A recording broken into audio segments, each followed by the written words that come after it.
Hello children, good morning. Hope you are doing fine. So today let us learn about first chapter of your syllabus, plant reproduction. Dear children, in the previous chapter you have learnt about parts of a flower, then pollination, types of pollination, all those things.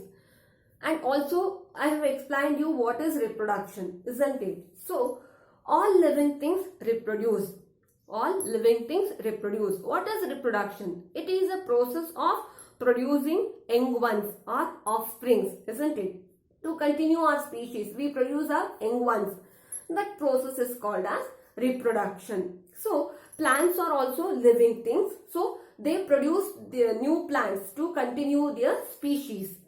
So plants reproduce in many ways. So you know that when you plant a stem cutting of another plant, it grows as a new plant. Some plants grow by roots, some plants grow by leaves. In the same way, most of the plants grow by seeds, isn't it? So that is very common. Most of the plants, you will get most of the plants from seeds. When new plant is produced, when a new plant is produced from a seed of a plant, that reproduction is called as sexual reproduction. Okay, it is called as sexual reproduction. Means sexual reproduction takes place from seeds. When a new plant is produced from a seed of a plant, that reproduction is called as sexual reproduction. And you have also learnt flowers are the reproductive organs of the plant, isn't it? So flower contains stamen as the male reproductive part, carpel or pistil as the female reproductive part. So that is why flower is called as the reproductive organ of the plant. And you have learnt about pollination. What is pollination? It is a process of transfer of pollen grains from anther to the stigma of a flower is called as pollination. So up to here you have learnt in the previous chapter. Let us see what happens after pollination. So pollination means transfer of pollen grains from anther to the stigma. Anther is the stamen part, isn't it? Anther is present in the stamen, means male reproductive part. Anther is the male reproductive part. Carpel or pistil means stigma is the female reproductive part. So here pollen grains are present in the anther that has to be transferred to the stigma. So that process is called as pollination, isn't it? So let us see what happens after pollination.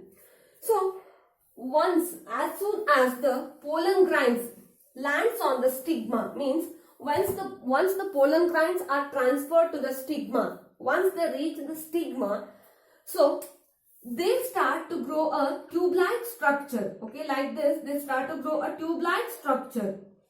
Okay, that is called as pollen tube. This is pollen grain, and this structure is called as pollen tube. Okay, this is called as pollen tube. This pollen tube carry male gamete or male reproductive cell. This pollen tube carry male reproductive cell. Okay, this is called as pollen tube. So this pollen tube carry male reproductive cell. So here this is stigma of a flower. This is the style.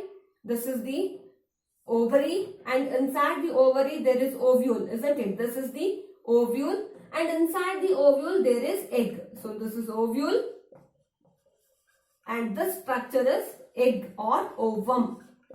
Egg or ovum. You have already learnt all this structure in the previous chapter, isn't it? So this is called as egg or ovum. This is the female reproductive cell. Okay, egg or ovum is the female reproductive cell. So, and also you have learned that pollen grains are motile, means they can move, but egg or ovum is non-motile, it doesn't move, isn't it? Hence pollen grains need to be transferred to the stigma. So that process is pollination. After pollination, these pollen grains, once they land on the stigma, they start to grow like a tube-like structure. That tube-like structure is called pollen tube. So this pollen tube carry pollen grains, okay, male reproductive cell, thus carry male reproductive cell or male gamete, and it reaches until the ovule. This pollen tube continues to grow till it reaches ovule, okay. Till here it grows, this pollen tube, means it carry male gamete up to here. So once it reaches the ovule, it opens, okay. This tube-like structure opens and it releases the male reproductive cell, means male gamete. It releases the male reproductive cell. So here it releases the male reproductive cell, means male gamete. So next what happens? Fusion of male and female gamete. So fusion, male sex cell and female sex cell both fuses together and forms a structure called zygote, okay, forms a structure called zygote. Zygote is the structure formed after fusion of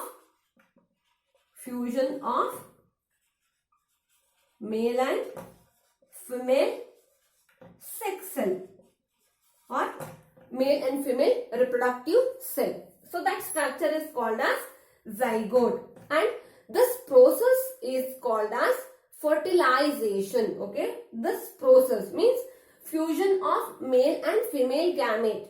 This is called as fertilization. This whole process is called as fertilization. So what is fertilization? Fusion of male and female gamete, okay. Fusion of male and female gamete or sex cell. Fusion of male and female gamete is called as fertilization. That process is called as fertilization. Means, so once the pollen grains lands on the stigma, they form a tube-like structure. That tube runs along the style and it reaches ovule.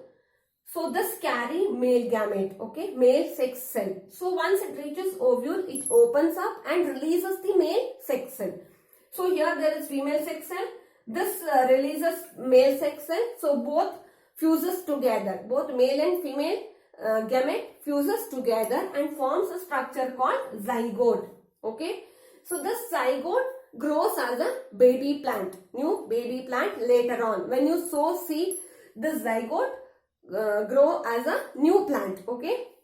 That structure is called zygote. So this fusion of male and female gamete is called as fertilization. So